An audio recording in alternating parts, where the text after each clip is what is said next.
while I was still under 10 minutes. So I do want to say some additional things about passwords that the Air Force says.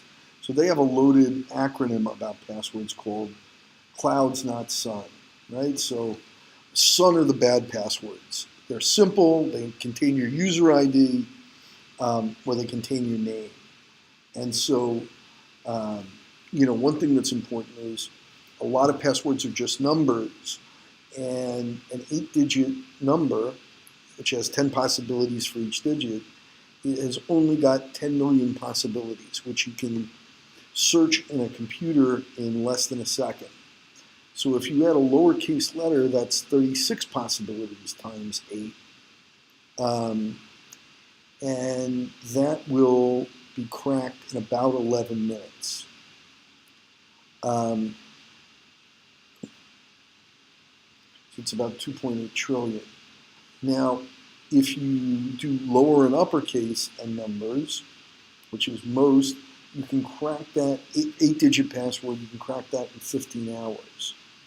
If you add in symbols, which are important, the parentheses, the hashtag, the dollar sign, now you're talking about 7.2 quadrillion possibilities in an 8-character password. And so that'll take 3 weeks. But now you're starting to really cause some pain for somebody who wants to crack the password. 9 characters will take 5 years. 10 will take 526 years. So you don't have to stop a hacker. You just have to slow them down. So why shouldn't your password contain your user ID? Because your password's supposed to be secret. Your user ID is always public.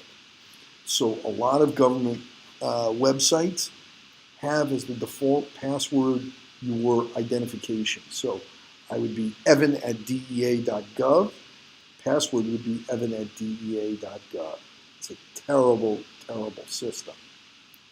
And then finally, you never put your name or anything personal in a password. If I'm going to try and hack you, I'm going to know everything about all of your social media. Your name, your birthday, your pet's name, your mother's maiden name, your elementary school, your hometown, and your favorite sports team. That's how I'm going to build my word list. You don't want any of that stuff in your passwords. So clouds are the good passwords.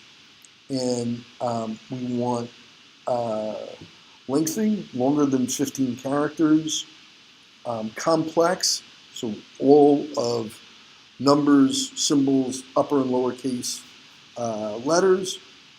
We don't share passwords. They're only ours. Nobody is going to be as well educated about passwords that that didn't take this course. We especially want them to be unique. Every site, it's a different password.